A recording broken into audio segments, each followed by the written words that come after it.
call our August 25th meeting to order. The invocation and pledge of allegiance tonight will be led by Commissioner Fred McClure.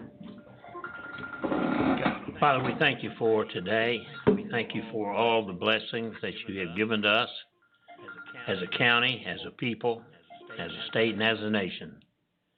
We know that everything that we have comes from you. You are a sovereign God, and we just give you the praise and honor and glory for all that we receive. Maybe I'm in a meeting. Lord, we would ask that, so far as this COVID virus is concerned, that you would take charge of this whole thing and that you would end it, just like you had ended many of the plagues in Egypt for the Israelites. We just pray, Lord, that we would be able to get out of this situation so we can get back to near normal. And now, Lord, as we conduct the business of this meeting, we ask, Lord, that we would pay attention to the people that are speaking, that we would consider all of the information, and that we would be in your wisdom and the discernment for decisions that we would make. Above all, we would pray that everything that is said and done here tonight would bring honor and glory to your name. In Jesus' name, amen. Amen.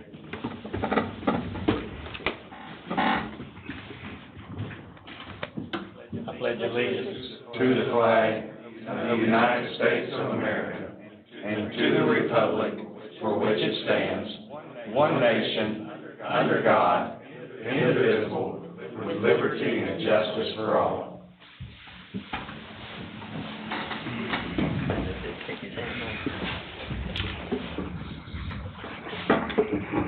Does any of the commissioners see any recognitions they want to announce tonight?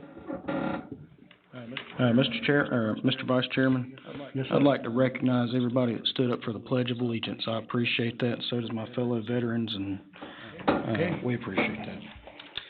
Okay. Chairman Watford is unable to be with us tonight, so can I have a motion and a second to excuse her from this meeting? Mr. Vice Chairman, I make a motion that we excuse the chairwoman this evening. So, we've got a motion and a second verbally. Yes, please.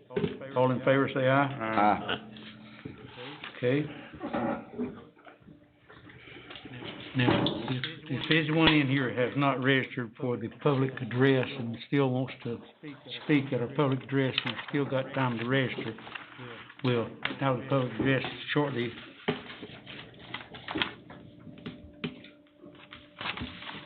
Next item will be adoption of the agenda. Casey and our attorney has requested that a closed session be added to the agenda with attorney-client. Are there any other changes for the agenda? Not, can I have a motion and a second to adopt the agenda? I make it motion. Do I have a second? Second, Mr. Chairman.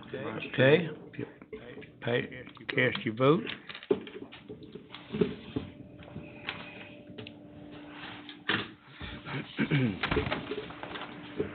All of the votes are in.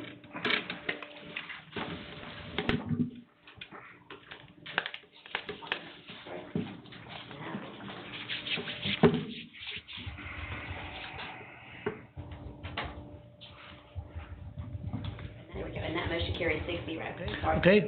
Computer minutes. Next item is the public address. Now, let me just say before we start, pursuant to the board's rules and procedures, public address will last only 30 minutes. Those who have signed up to speak will speak first. Then with time permitting, the clerk will read public address comments that have come in via email or mail or hand delivered to the office. And these will be read in chronological order. Comments not being reached within the 30 minutes will be included in the original minutes for this meeting also. Okay.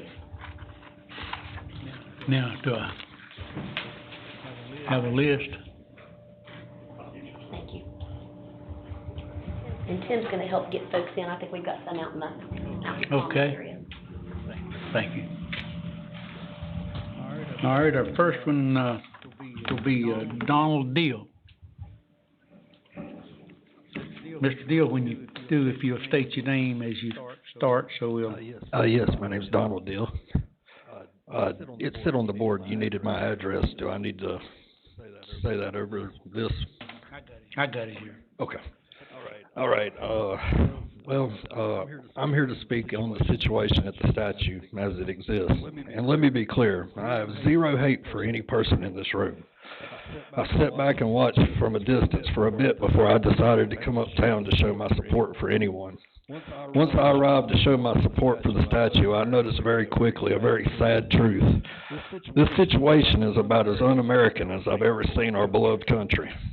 Now, while I agree any death is tragic, especially when that death is avoidable, what we have is a group of people who have turned a police custody death into a wrongful, vicious fight with a statue that memorializes the deaths of fallen Civil War soldiers.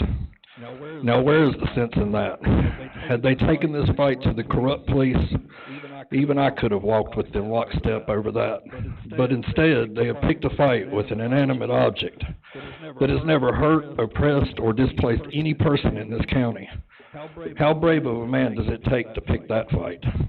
What I have witnessed while at the square has been nothing short of a one-sided agenda between the BLM and LPD. I have watched pro-monument people arrested while BLM are allowed to essentially skate almost every time there is an issue. BLM are allowed to cross the street for no other reason than to aggravate and incite. And when someone from the monument has anything to say back, the police have stopped that person from simply voicing themselves in opposition with threat of arrest. I have watched the police threaten arrest simply for the wave of a hand. There is very little peaceful about what these folks are doing. They stand on their side making throat-slitting gestures, yelling obscenities, and make no mistake, if the statue is removed, not only will this not be the end of it, but you will have emboldened their future endeavors, including the removal of the World War II and Vietnam memorials. God only knows what's after that. What message are we sending if we say it's okay to incite chaos in the name of getting what you want? Once that line becomes blurred, what is the next line? Suddenly in this country, if you disagree with anyone of color, you are labeled a racist. Whatever happened to two people simply disagreeing and moving on? BLM keeps saying, let's come to a compromise, but from where I'm standing, compromise equals you do as we say or else. I'd like to thank the county commissioners for having the fortitude to say no in a time where the easier path is to say yes and tuck tail. As for everyone else, when these people run out of things to take away, their bloodlust may land in your backyard. Thank you. Okay, next one will be Gloria Cross.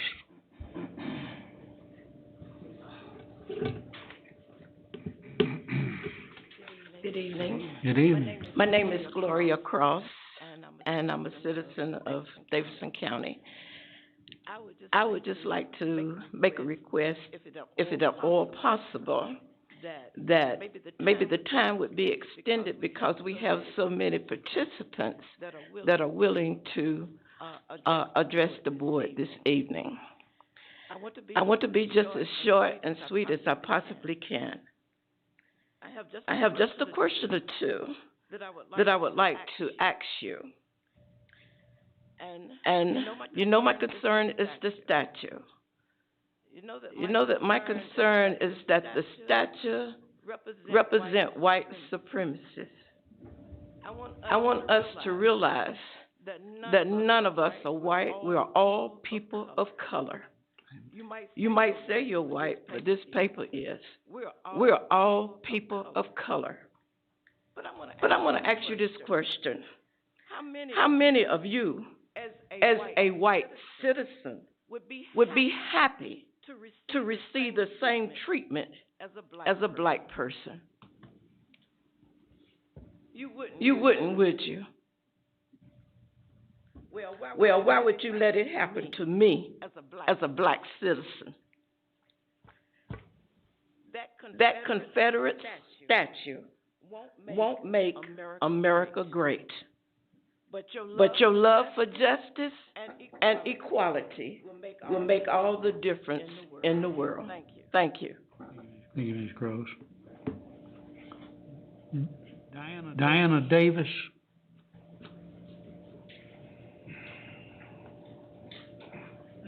Good afternoon.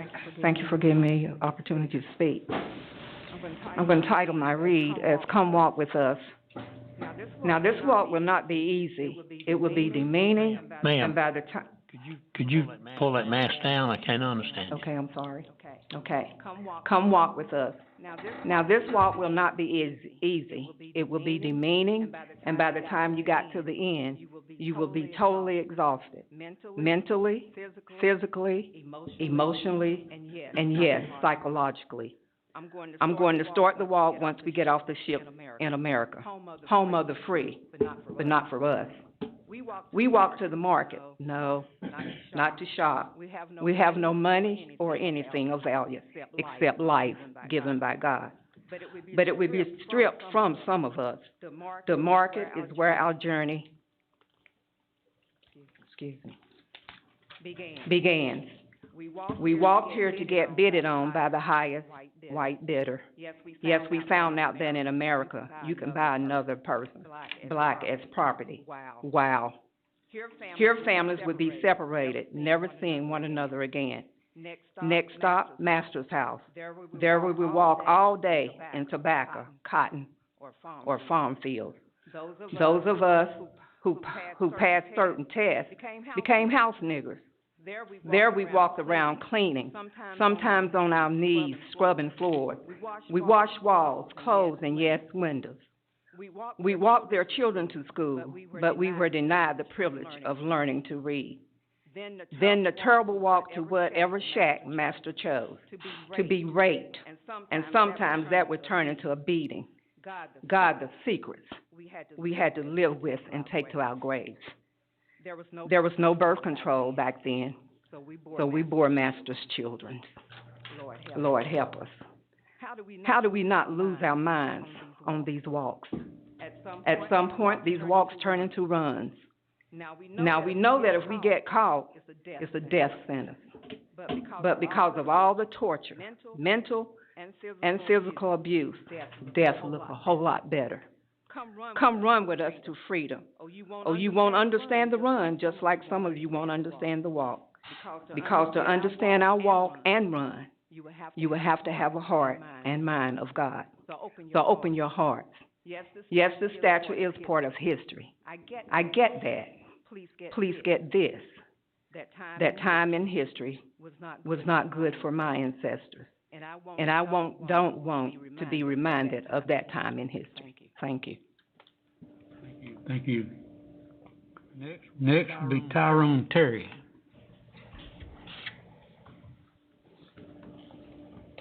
Okay, I've been through this before in the 60s. Never thought in 2020 I'd be going through the same thing once again. The gentleman talked about the Black Lives Matters, what they've gotten away with. But what he's not telling you is that the opposite side have been caught with AK-47s, rifles, pistols. They have invited the Boogaloo Boys, or whatever you call them, a white supremacist group from Greensboro, to come up there and try to intimidate us. He didn't tell you that. Got one sitting back here now who had a knife. He cut a little girl's sign down. And then he told us that you told him to come up there and do it. That's what we were told. That commissioners told him to come up there and do it. And I'm not going to say that you did or you didn't. I'm just telling you exactly what was said. Mississippi, which for years was known as the most racist states in the United States, they put their flag away. South Carolina put their flag away. NASCAR put their flag away. Why are we still going through this?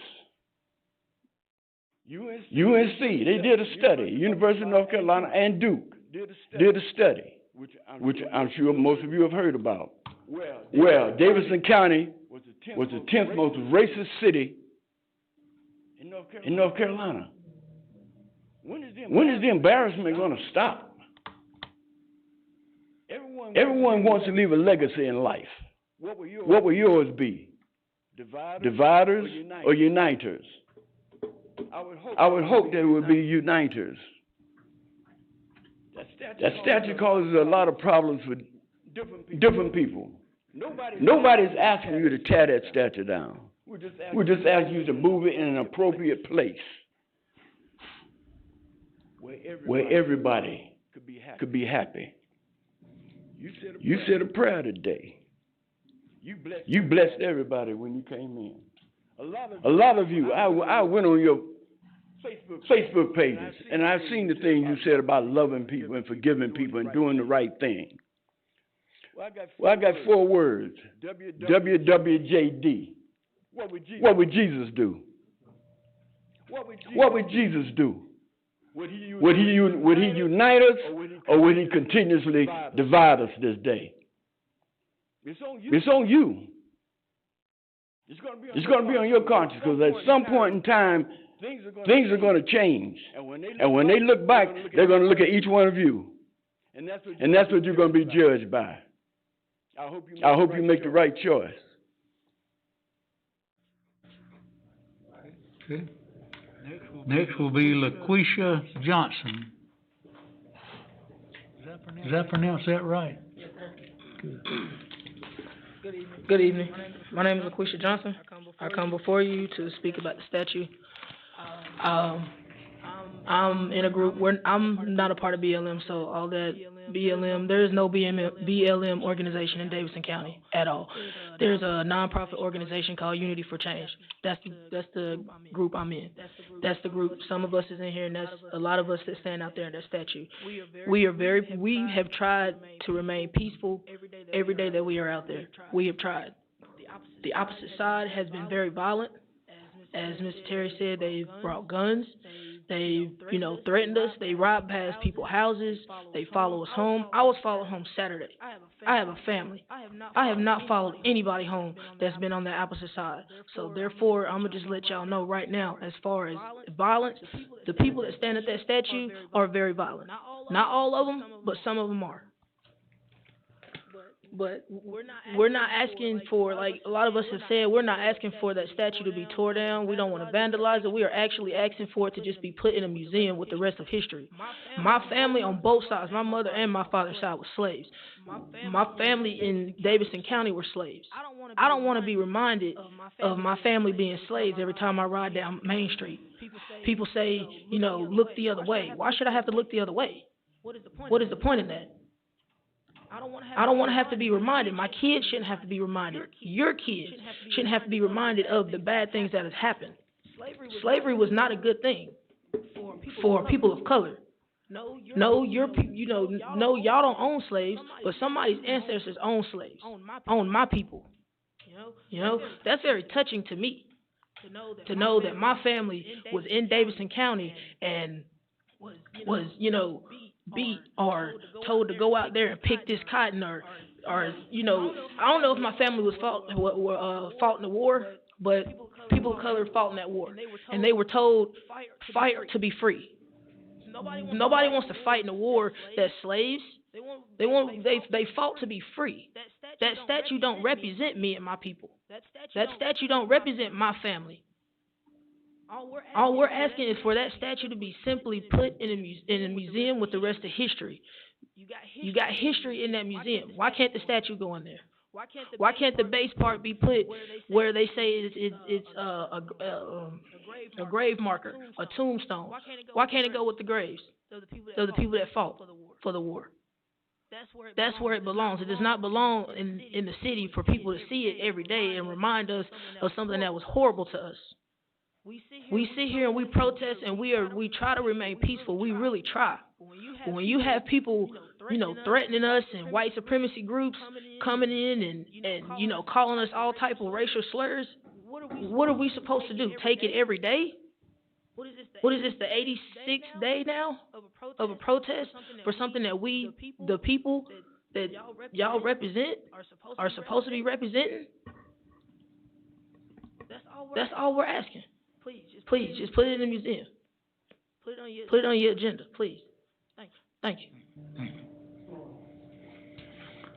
Next, Barney W. Hill.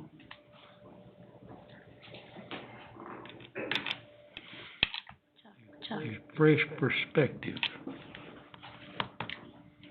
Thank you, Mr. Terry. Thank you. Thank you. Thank you.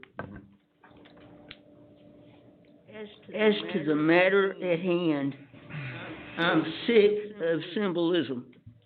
I'm sick of disingenuous, moralistic posturing. I long for an idea that is creatively concrete. The latest product of dead brains is a plan to send the city lawyers and the county lawyers into court to battle each other beyond eternity. Litigation to be involuntarily bankrolled by those of us who don't care if that statue gets melted down tomorrow. The first thing I learned about algebra was that if you can simplify the equation enough, the problem will solve itself. But our equation is far from simple. The UDC owns the statue.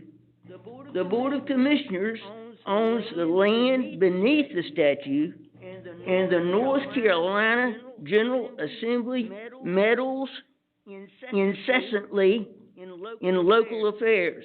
But there is nothing in GS 100-2.1 that impedes the transfer of real property.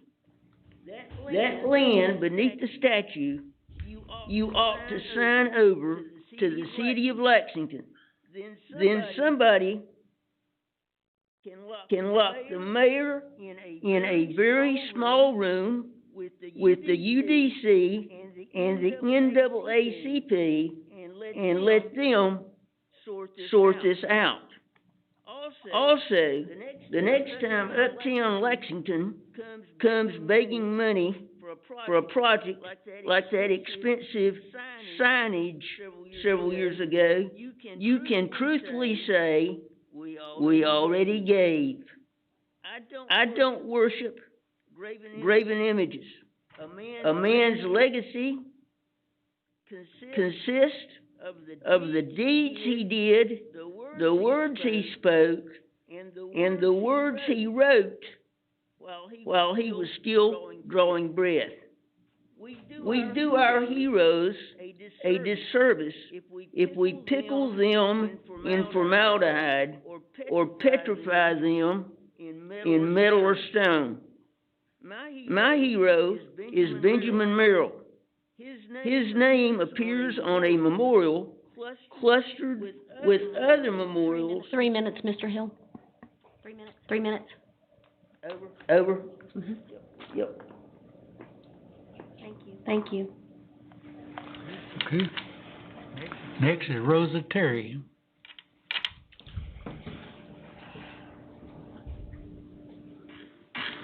Good evening.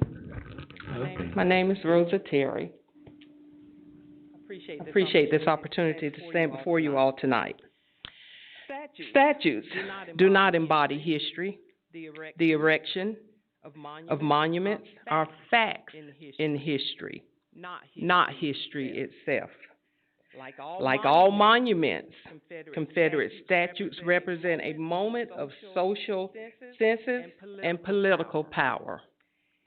In this case, the moment was the triumph of white supremacy and the success of racial cleansing in American towns and cities 2 and 3 generations after the end of the Civil War.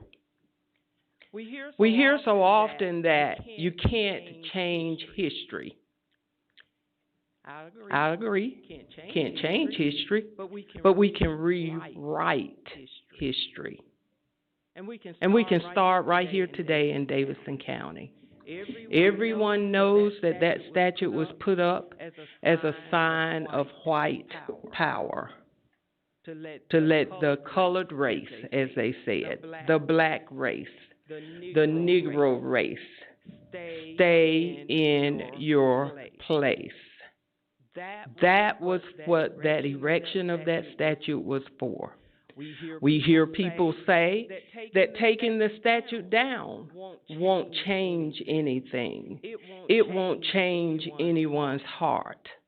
Leaving it up has not changed anyone's heart.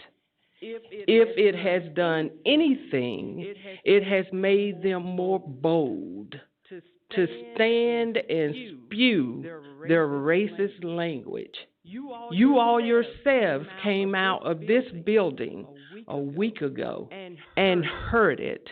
But did any of you stand up and say, I don't approve? That is not necessary. You all heard it. You heard the name calling, and you still walked away. When are we going to stop walking away?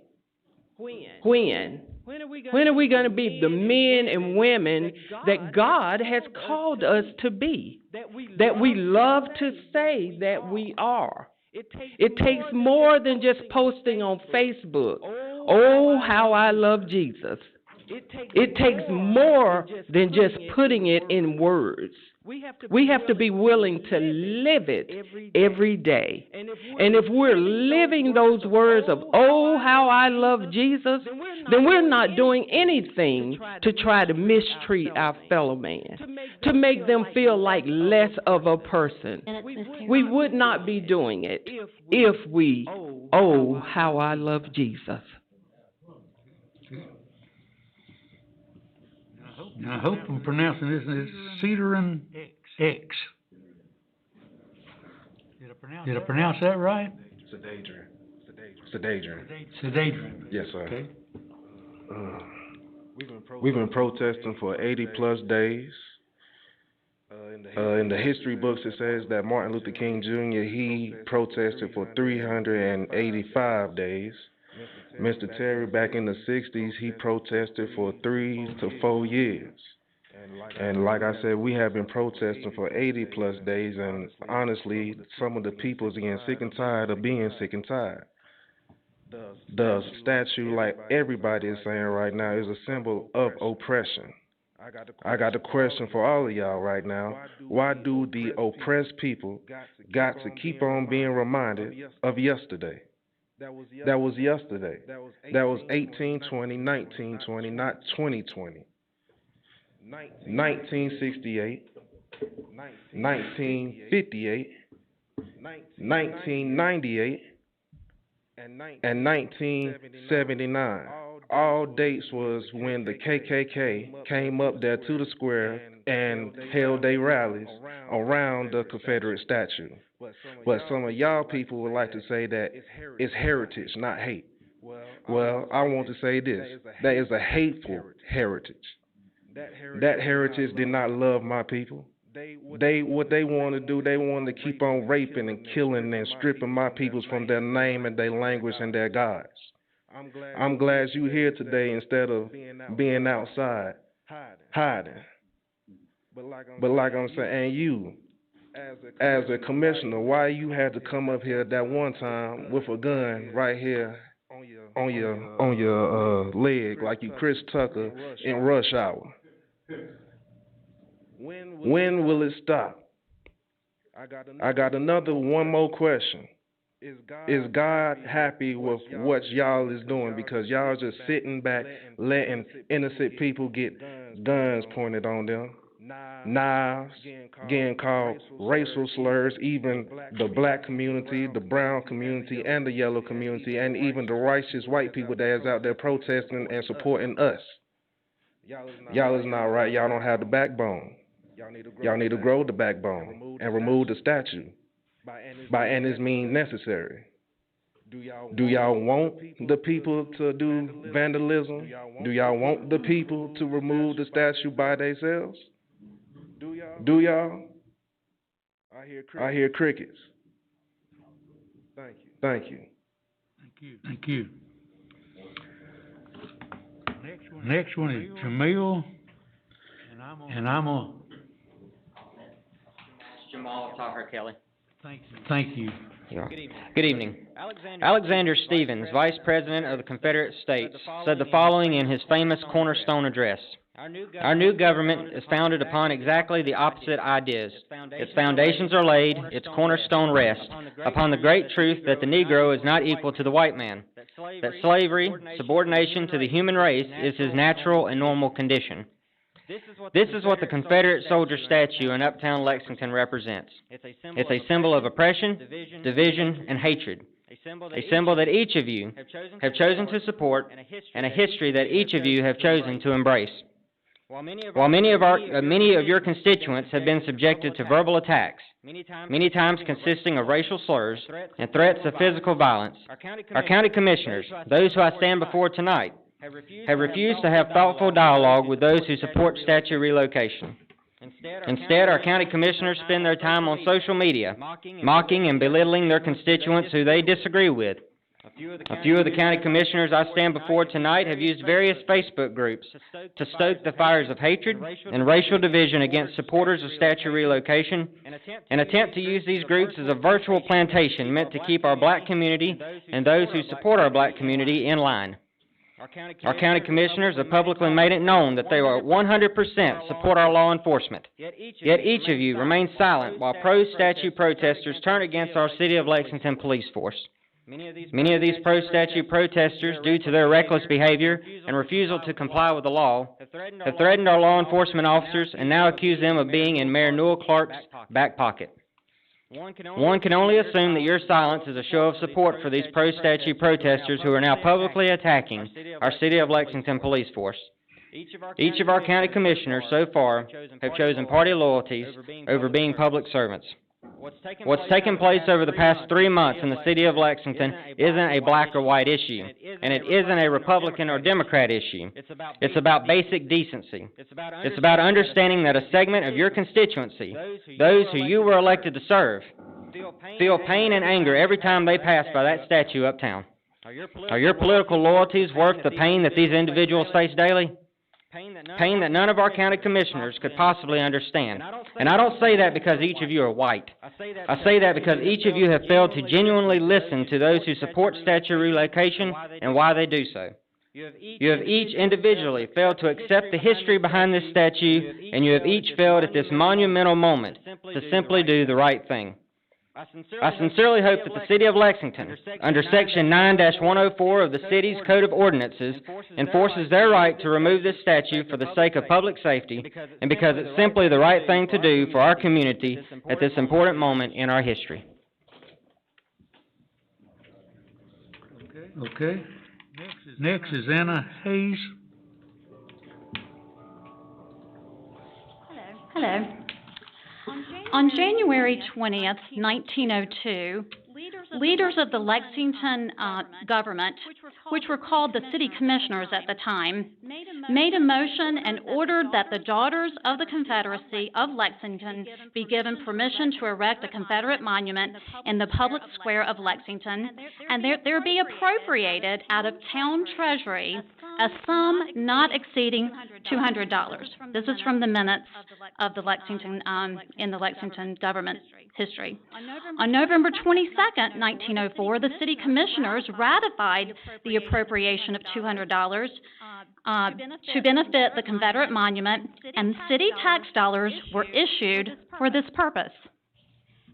And finally, on March 15, 1950, our city leaders approved the final plans to move the statue from the middle of the street in an effort to relieve traffic issues in our city. This took place after several attempts to move the statue were blocked by the Robert E. Lee Daughters of the Confederacy. The history of our town makes it crystal clear to me that we now have a Confederate statue standing in the middle of Lexington because our city leaders, not our county leaders, passed an order giving the Robert E. Lee chapter of the United Daughters of the Confederacy permission to erect a statue in our town square. I am telling all of this because those who came before you in county government had no involvement in the erection of the Confederate monument. I am also telling you this because our county government has never made decisions about moving the Confederate monument. According to multiple sources, Catherine Hoffman, former director of the Davidson County Museum, and the Davidson County Manager's Office, the county still has not and still does not claim ownership of the statue. I am asking you as a citizen of Lexington and as citizens of Davidson County not to make this political and allow our city to do what's right for our community. My original speech tonight was supposed to be about how offensive the statue is to me, how offensive it is to my brothers and sisters of color, and so many others. But sadly, after seeing multiple posts on Facebook from Commissioner Crotts and Commissioner McClure, I knew my words would fall on deaf ears. So, I know there's probably some of you that are sitting up there who don't really believe all this. But I know that you know that statue was put up at a time 40 years after the war as a symbol of white supremacy. You know that. But I also know that you can't speak up because your constituency simply won't allow you to do it. So I'm asking you this evening to back away and allow the city of Lexington to make the decision that they have the authority to make. Thank you. Thank you. Thank you. Next will be, Mr. Vice Chairman, we are past our 30 minutes unless you want to take more. okay, well, we need to get with the remainder of our agenda. So we'll have to end it there then. And now there were some that did not want to speak out anyway that's on this list, but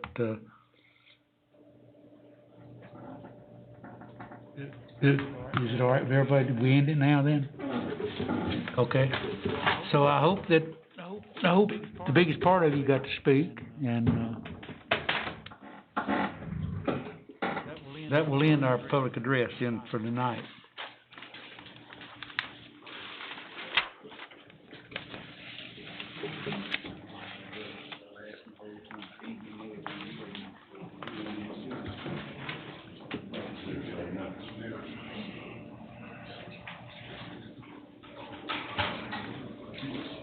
All right, while they're going out, we'll get ready for our public hearing.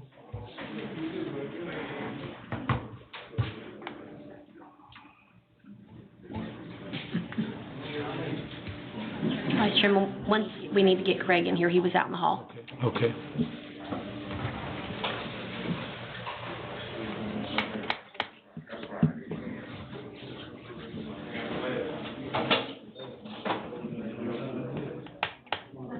There he is, Chuck.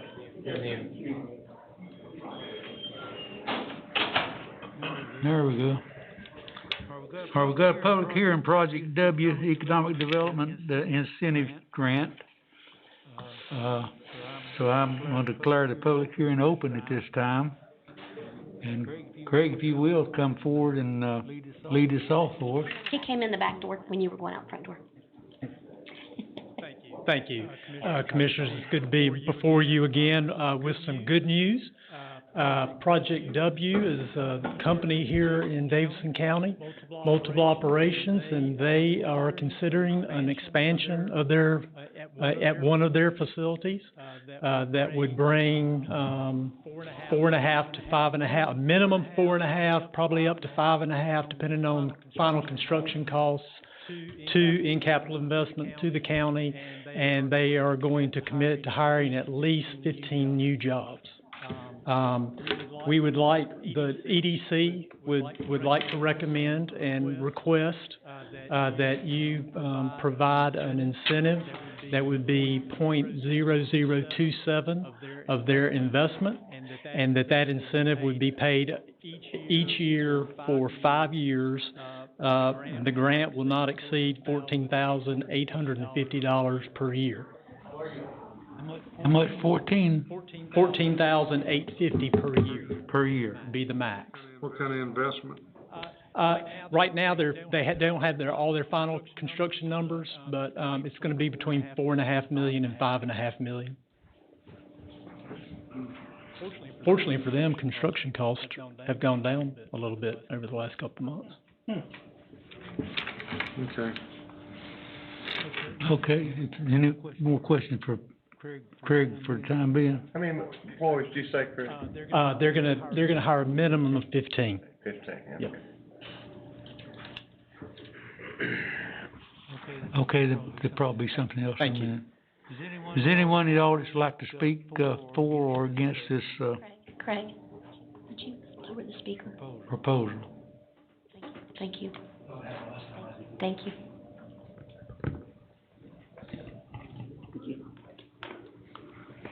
Barney W. Hill. My favorite letter of the alphabet is the fourth one from the end. That it is Bush 43's middle initial does not diminish my joy that it is also mine. Mr. Goodson told you that tonight's package is your standard GS 158-7.1 package. That is true. What's worst about it is that it lets the three-word phrase "not to exceed" effectively cap investment. What's best about it is that it forbids the applicant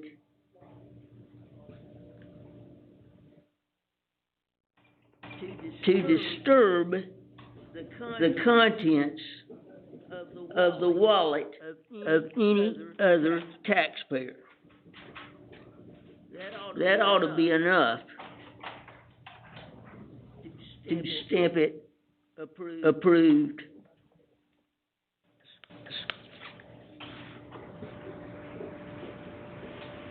As far as it goes, and as meager as it is,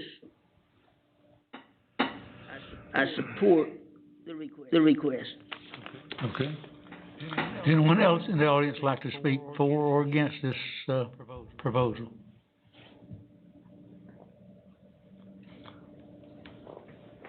Okay, I declare the public hearing closed to the audience and return it to the board here. Do you have anything else for Mr. Goodson? Mr. Chairman, if you'd like a motion, I'd make a motion we approve, the incentive to Project W. I'll second. Mr. Chairman, clarification on that motion. We're looking at 4.5 to, what did you say, 4.5 to what investment? 5.5. I think that language needs to be included to require that amount of investment. It is in there, it's in there, sir. But that wasn't in his motion. No, but it's in the contract that they signed with the, A draft of the contract is included in, and also the language that that the contract be executed upon approval of Mr. Fry as to the language in the contract. So your motion is to approve the contract? Okay. motion to approve the incentives based upon the contract that we always have for the incentives there. I mean, I'm okay with that, I just didn't hear that when he was referring to Well, I mean, I always, amount of investment, you know. that's always in the contracts, am I right, Chuck? What I heard was around, is that what it said, or is that in there, Chuck? Craig, would you want to speak to that? But the requirement is that it have that minimum of the $4.5 million, is that correct? Here's the language. Minimum of $4.5 million. I'm okay with that, is it in the contract? Yes, it is, sir. Okay. Commissioner Shell, it's right here in this section right As there. long as we got a parameter as far as what the incentive requires, okay, I'm good with that. Okay, so Mr. Todd's, motion is to approve the incentive and authorize the execution of the contract once it has been, approved by the county attorney. Is that right? Yeah, that's what I say. Do I have a second? Chris Elliott had already Okay. seconded. If you cast your vote.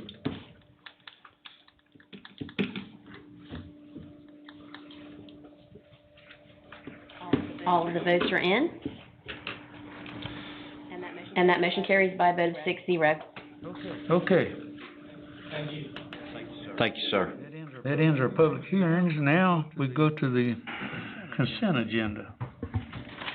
Are there any items on the consent agenda that, anyone wants to remove for discussion?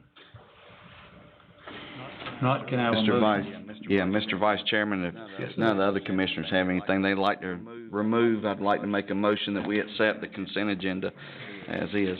Okay, do I have a second? Second. I've got a motion and a second. If you'll cast your vote on consent.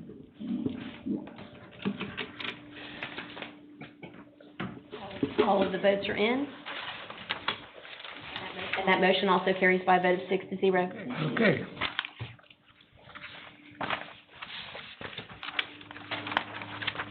Now we're down to number 9, the items for decision.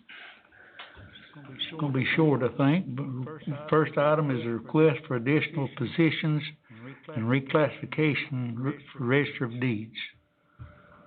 Mr. Chairman, I'm gonna ask Michael Horn, our Register of Deeds, to come up to the podium, but I am gonna tee up this item real quick. Okay. The request before you's got 2 components to it, just remember.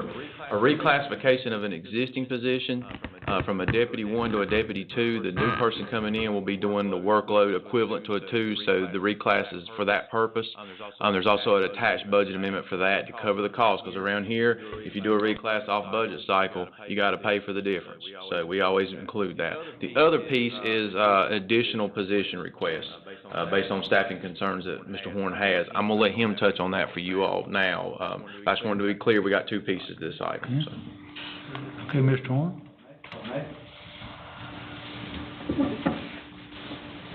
I will cover everything that's in these packages that I've put together for you, gentlemen. However, since it's something that will take thought, I imagine, wait a minute here.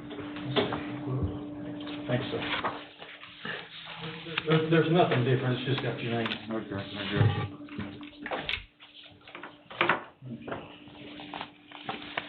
I have my assistant, Miss Terry Ward, with me, as always. And the reason she's here with me is because she has been with this Register of Deeds office for 35 years. Before you have a paper that I've put together in the research, and the first item that you have is not in there, and that is the, and I believe I sent an email out to everyone 2 weeks ago, in that the classification change. I have a staff member who is retiring September 25th. Her position has been a Deputy 1 all of her career. With that being said, that has been absolutely her choice. It was offered several times to be promoted and moved up, and she did not want to due to the technical skills and liability that the higher position holds. So she's retiring, and to be absolutely honest with you, that level is something that needs to be adjusted so that all the staff will carry the same load, responsibility, and anyone can virtually do any part of the work in the office.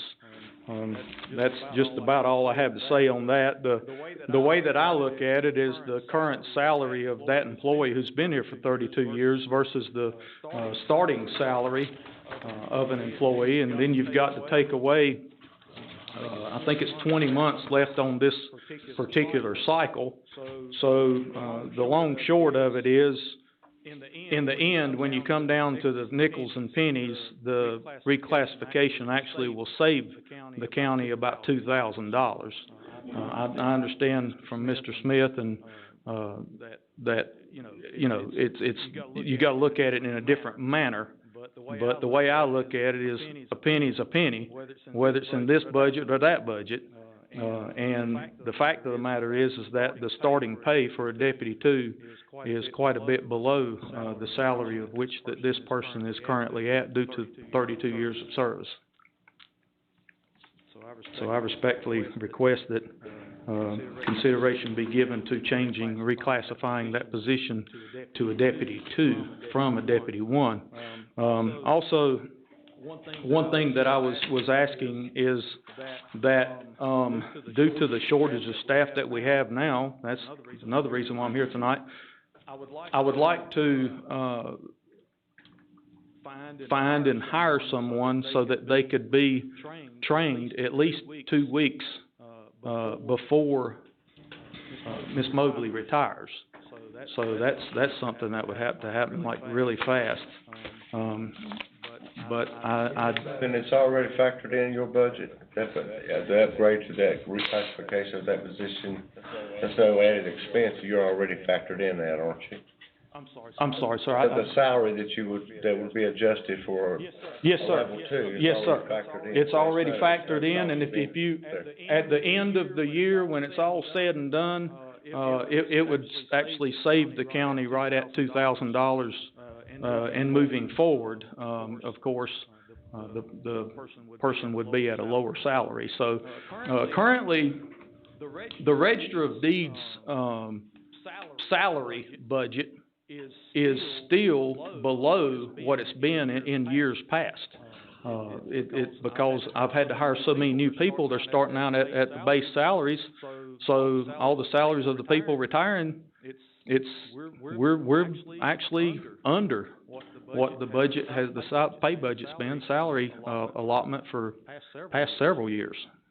Mr. Chairman, wouldn't it require a separate motion for that one consideration for the reclassification? It probably would, and that's if we get to the point where, I was gonna let Michael finish, and then. Yes, sir, I'm. Deliberate about how to handle this, because now he's got the extra component with having a shell position to have somebody trained, and we do that too when people leave and come and go, but I was gonna let him finish, and then. Yes, sir, up at the end.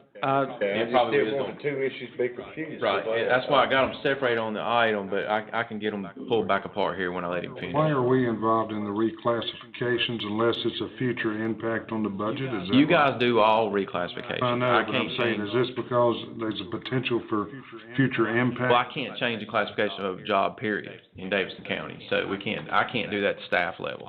All reclasses come on the agenda somehow, some shape or form, or pay study or whatever. In this case, what he's referencing is, yes, the employee made more than what we're gonna, when they leave, the salary's gonna go down, but around here, what we do is we ask people, if you're gonna do a reclass off budget cycle, no matter what the difference is, we take the money from your operating budget to cover it.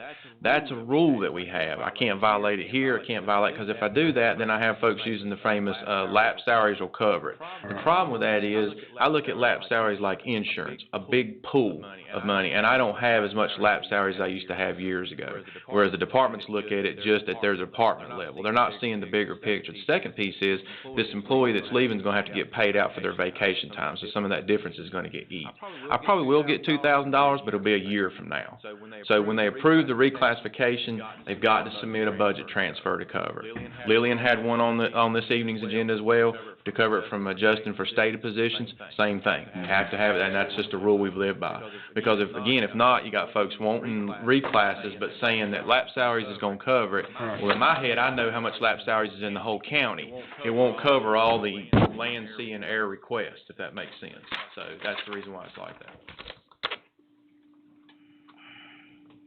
I understand what Mr. Smith is saying, but, fact of the matter is, when the budget's done next year, it's gonna be lower than the budget this year if it remained exactly the same way it is, even with the reclassification. That's, they've got all kinds of technical stuff they do up there, but like I say, I'm looking at the exacts, but, nonetheless, I don't want to skip around. I'll cover, I may answer some questions that you had, Commissioner Yates, that you just asked shortly in another address that I have. basically tonight, what I'm asking for on this first item, and yes, it has to be separate and apart, is will you grant me the reclassification, and will you grant me a 2-week shell? If I can find someone in that time frame, which I do have someone who is a past employee that would fit in to the makeup of the office, and that's where we stand on that issue. So if it's okay with you, Mr. Smith, I think I'll leave that one. We've pretty much covered this one. Yeah, man, let's go through the whole thing and then I can tidy it up at the end. So tell him about your position request. That's really the meat of it. He's asking for 2 additional positions now. So that's basically the bulk of what we're talking about. Yeah, So you're requesting to be at 8 positions? You're at 6 right now? That's correct. I've given you what I've written up before you, but for the sake of everyone listening, that cannot be to the hearings and whatnot, I'm gonna read through this because I want you to hear it from my voice, because I'm the one that did the research. So, here we go. You have the same thing before you. Thank you for taking time to review the information contained herein. I, as well as my assistant, have great concerns regarding the inadequate staffing of the Register of Deeds office. The attached documentation will reflect a steady increase in real estate transactions in Davidson County over the past 5 years. The current staff have often worked over to stay within state-mandated guidelines, as well as completing the day's end work. We are striving to simply stay afloat with the number of instruments submitted for recording. There's an abundance of other duties and documents that are having to be placed on the back burner because there's simply not enough staff or time to devote to the other tasks, some of which I've been advised by my assistant have gone virtually untouched for nearly 2 years. I've attached a list of additional duties for these tasks. To give an idea, in the past I've submitted a request to the County Manager's Office for funding consideration of the 2 positions that were unfunded in 2010. I was directed to put the request in the next budget. I waited, we struggled, I submitted the budget, and once again, I was denied. These 2 positions still exist, but are, as stated, are unfunded. General Statute 153A-103, which I did leave a copy in your office, Mr. Fry, directs that the Board of Commissioners is responsible for establishing the number of salaried employees in the office of the Sheriff and the Register of Deeds. It further states that the Board of Commissioners may add additional positions if the Registrar can justify the necessity of the deputy. Pursuant to General Statute 153A-103, I request that the Board of Commissioners fund the 2 unfunded positions, and the following information is in support of my request. In 2019, I requested that my office be a part of the second pay study, and we were added. It was indicated to me that the study reflected that the staff was under the average and there would be an adjustment. COVID-19 came along and everything was put on hold. I understand and could articulate the pay hold to my staff with no issues. What I cannot articulate is the fact that due to the increase in real estate market, we are busier than ever. Prior to 2009, there were 8 full-time positions. In 2009, 2 vacant positions were not filled and ultimately unfunded in the 2010 budget due to a drop in the economy. Taking in consideration the overall workload, at that time, I fully understand the decision that was made. However, on January 30th, 2018, former Registrar David Rickard issued a press release. In that announcement, it stated, and I quote, "In the past 8 years, the number of staff has decreased 25% while revenues have almost doubled. We are effectively doing more with less while still providing an excellent customer service."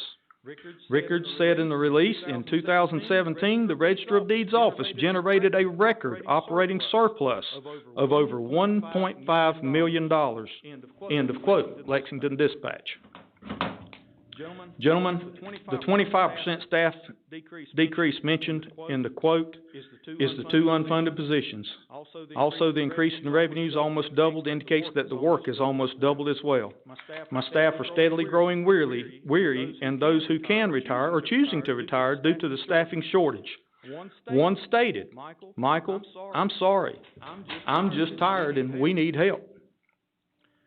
When Governor Cooper issued Executive Order 117, which specifically recognized and stated that registers of deeds were essential, I had a staff member to come to me and ask me the following question.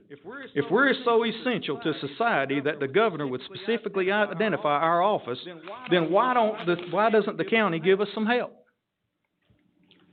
Funding these two positions would impact the current budget by $48,500 each, if filled by someone with experience. Please note that since 2008, the gross income has increased over $1 million, and we are on track to produce $2.5 million this year.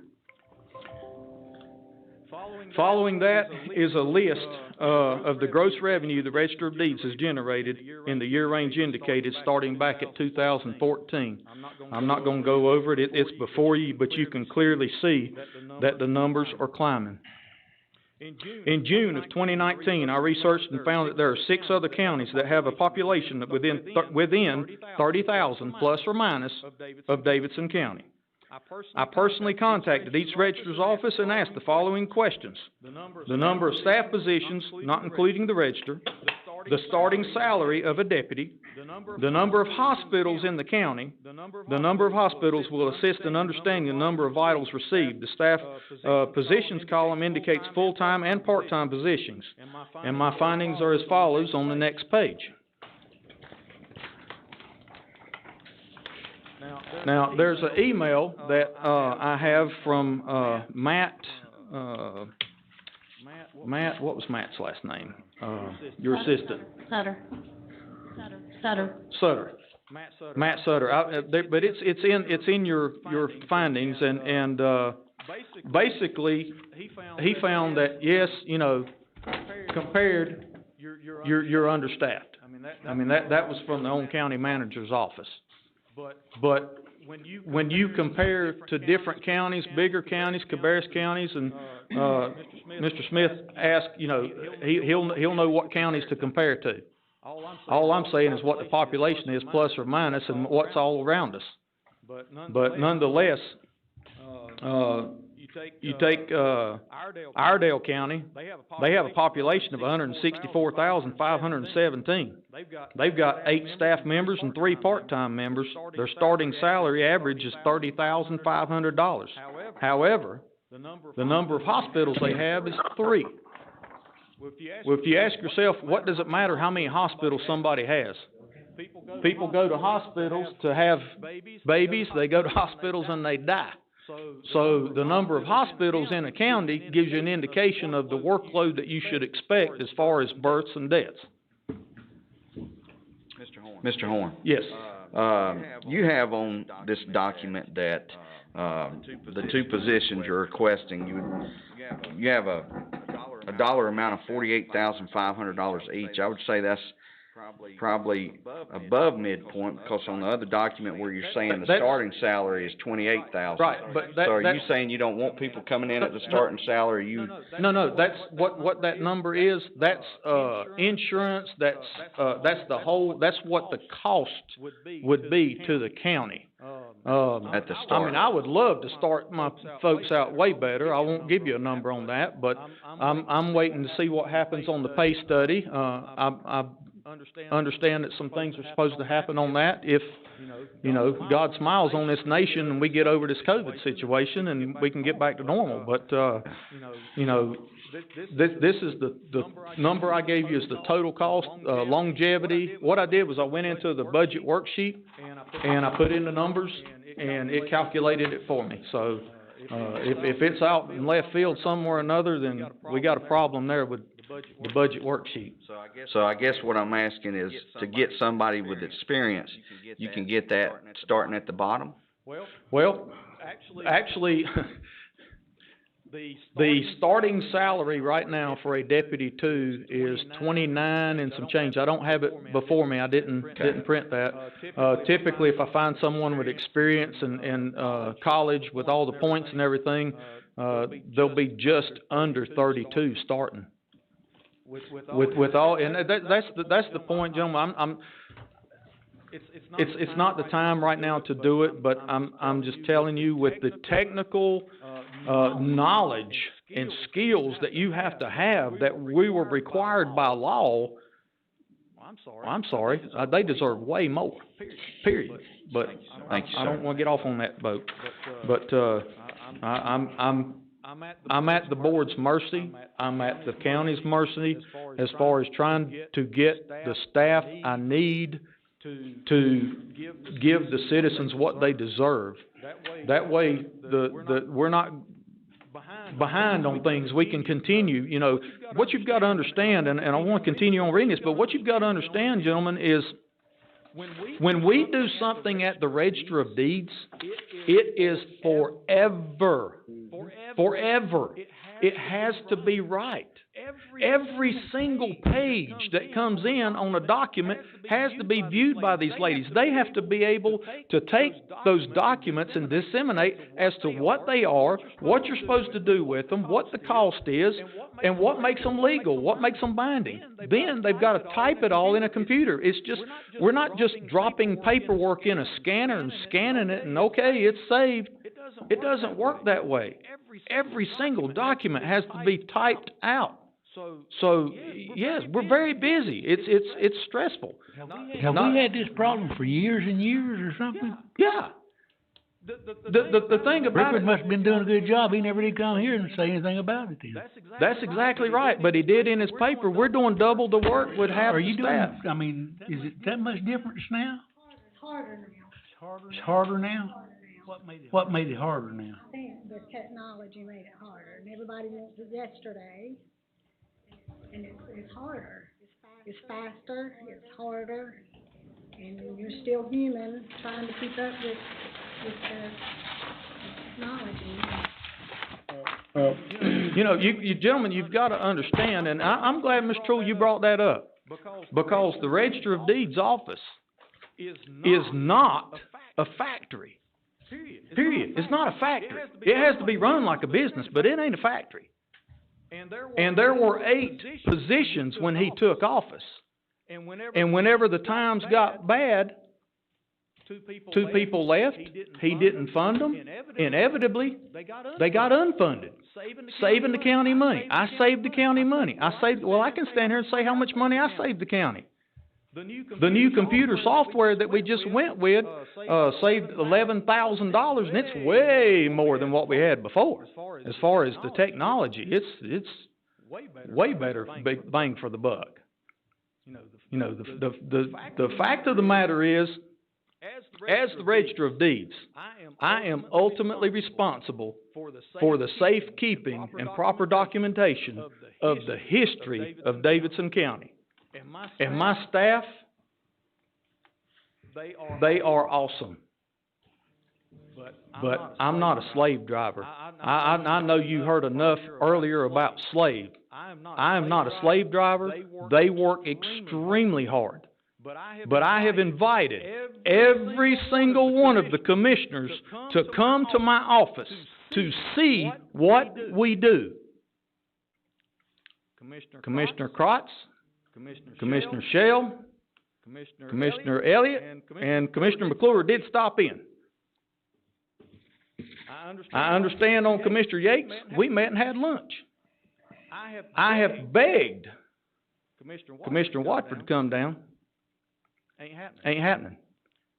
Our own county manager, who's saying what I need or don't need, how busy I am, came to my office finally after begging. Gentlemen, I have a vault down there with the records that go all the way back to 1822. You can open up a book that they wrote on the commissioner's notes in 1822. You can touch it. That room is 2,250 square feet. He stated, I didn't even know this room was here. I don't mean to throw stones, I apologize, Casey. But if you don't know a room that big is in a building, and you're the county manager, how can you say what my workload is on my staff? You can't. I don't think anybody said what your workload was. I just said, was this workload more than your? Yes, sir. Well, and let me get to the numbers, Commissioner. Let's get to it. Let's get to it. All right. It's evident based on the sheer income that the number of land transactions has steadily increased over the past 5 years. The current staff are struggling to stay within state guidelines on verification. There have been some complaints on the time it takes to process documents which are e-filed.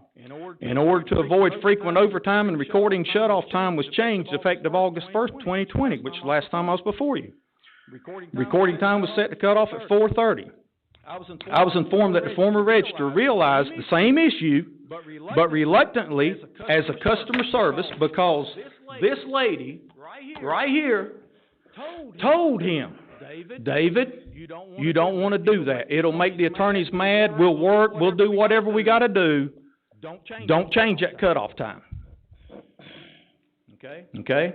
So we're showing history here. Okay, so she told him not to cut it off.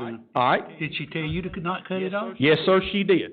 And then she came to me here a year later, and she said, Michael, I know what I told you. She says, I know what it can cost. She said, but we got to do something. We've got to do something. It's just too much. It's too much. Let me continue. We'll get to it. The real responsibility of the Register of Deeds is to protect the integrity of the public records. The Registrar's Office is also one of the most powerful tools that a county has to indicate the status and implications on the local economy. I want you to think about something, gentlemen. Our tax office has about 30 employees to collect taxes and everything to do. I'm not a tax administrator. I don't have a clue, but I know he's got a lot of employees. Every one of them deeds that they get, we hold. Not only do we hold every one of the deeds, but we've got the births, deaths, marriages, assumed names, notaries, UCCs, we got it all. The deputies of the Register of Deeds office are required to take an oath of office they are legally just as liable as the register. Due to the unique nature of the register's work, all employees are held to a far greater level of knowledge, responsibility, performance, and perfection in their work than other county and state offices. They must maintain a constant knowledge of up-to-date statutes and regulations that govern real estate and vital records retention. All work must be entered with a zero tolerance for mistakes.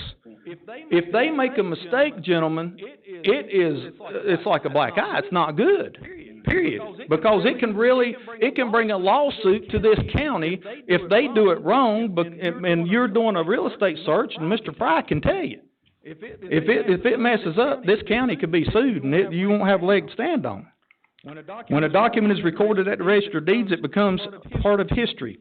Our retention schedule is forever. With all this being said, it is my duty and desire to provide the citizens of Davidson County with an expected, meticulous, exceptional level of customer service and proficiency. Therefore, I respectfully request that immediate consideration be given to granting the request to activate and fund these two positions. The documentation that follows that, the very next page, is the numbers that I took out of the computer system. They cannot be buttered, taken away from, or anything. It's exactly what the computer gave me when I questioned it. I was not in office in 2008, 9, 10, 11, 12, or any of those. So I can't fix the numbers. It's what was there. And if you simply look at the pages processed, in 2008, there was 143,705 pages. In 2010, remember, the two positions went away. They were unfunded. It dropped down to 123,677. The income, even at that, in 2010, the generated gross revenue of the Register of Deeds was $1,233,544. Now, let's move forward 10 years. 2019. We're doing 160,137 pages. Grand total, $2,340,135. I would say that the workload's increased, personally. But if you want percentages, I got percentages. 2010 to 2019, the pages processed, they're up 29.48%. The gross revenue is up from 2010 to 2019, 89.71%. I do not understand, I cannot fathom how it would not be justified to put the two positions back. If not two, then at least one.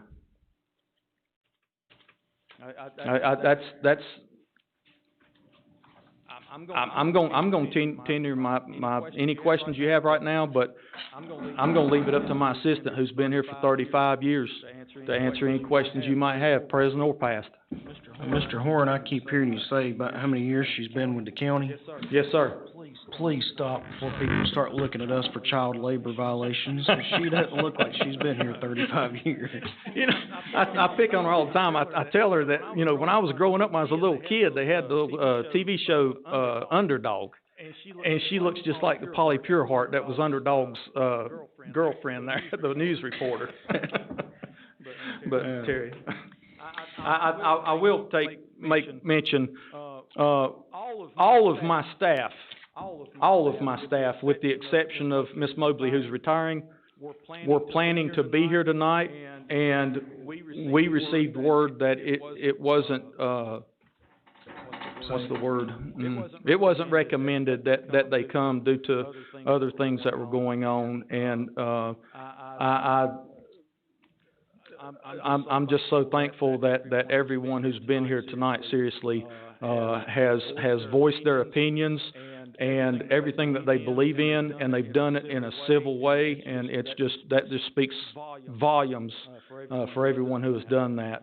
But I do have several staff members here, and their husbands have came with them as well. So, Mr. Horn, yes. I think you went above and beyond. You read the entire document to us, read all the numbers. It would, I mean, even Ray Charles could see, you know, the evidence that y'all have increased a lot. I think per General Statute 153A-103, you have justified to the board that not only do these two positions need to be, you know, added, that y'all are struggling. The only question that I would have is, normally when you add new software, sometimes when we add new software, maybe it eases the burden, and you might not need as many staff members as you used to if it makes the process fluid. What have y'all seen since you've added the software? Has it increased? Has it, you know, made people more efficient, or is it just about the same? To be absolutely honest with you on the new software, Commissioner Elliott, until you, it's like taking a new job.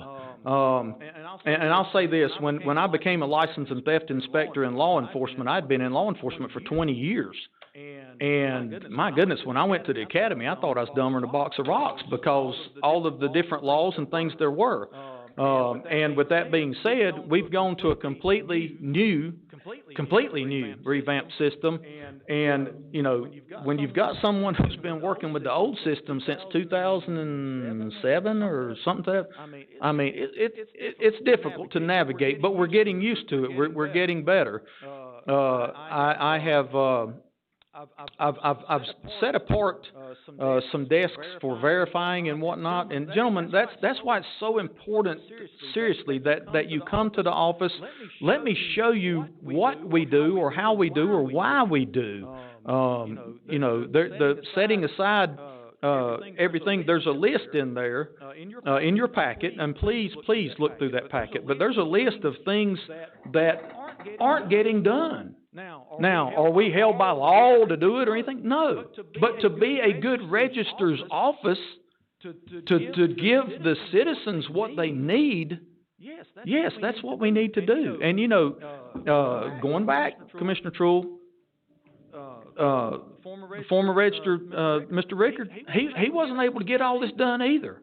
But they were getting the work done. We're getting the work done. But this other stuff, it's necessary, but it's called busy work. I learned that word from Terry, my assistant. She calls it busy work.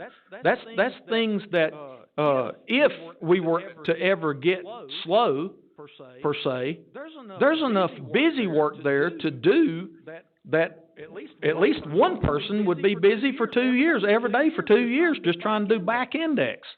Back index is all the images all the way back are on file, but they haven't been indexed.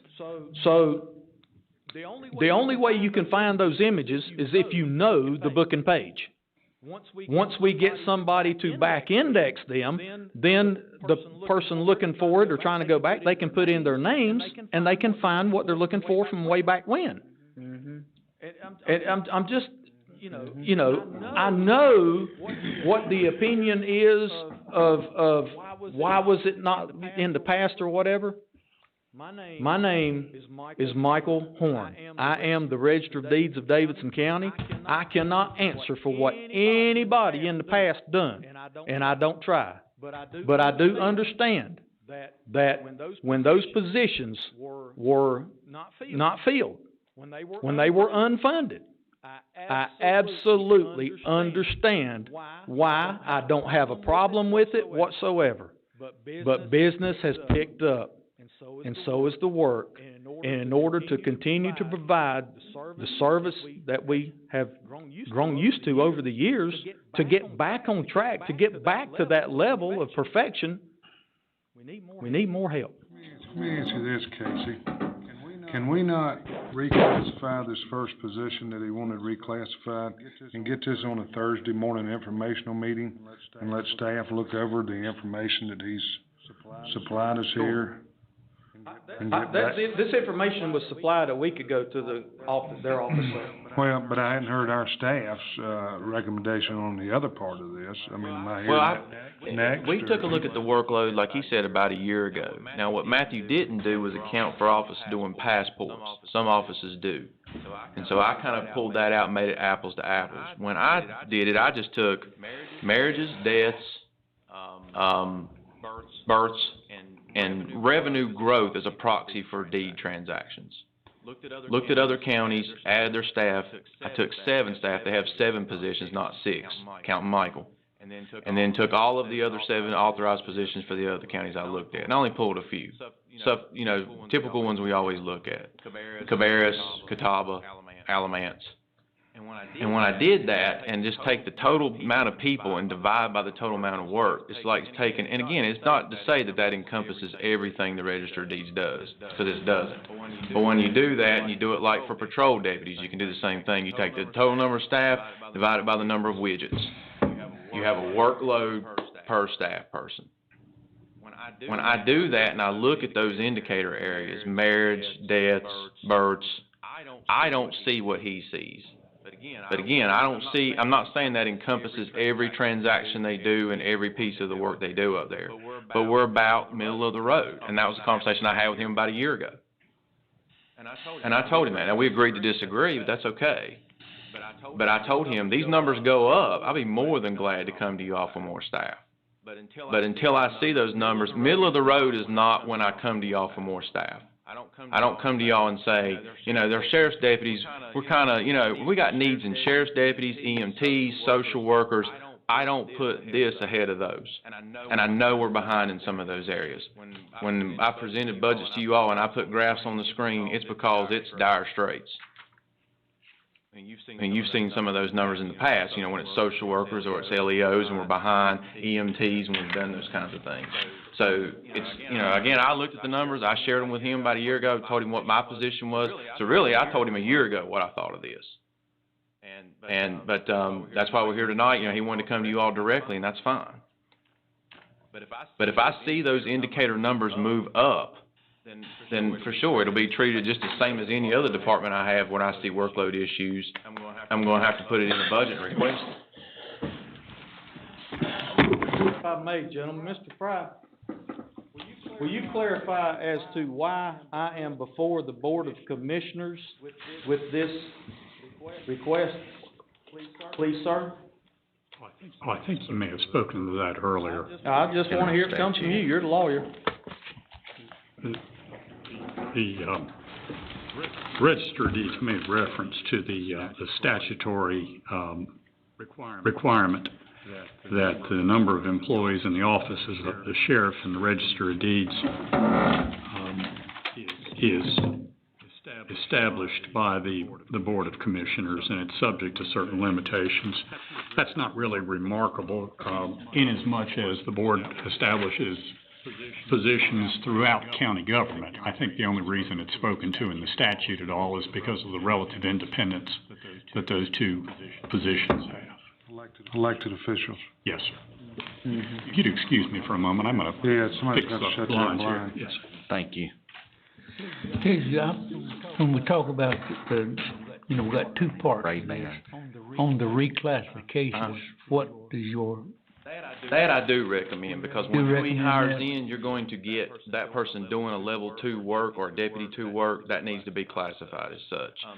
The other thing that probably needs to go is the shell position for a temporary duration. It's not on the agenda, but I'm glad you brought it up. It does need to happen, because the person in the job's been there a long time. They can transition the other person. So if you could approve a shell, we call them temporary shell positions.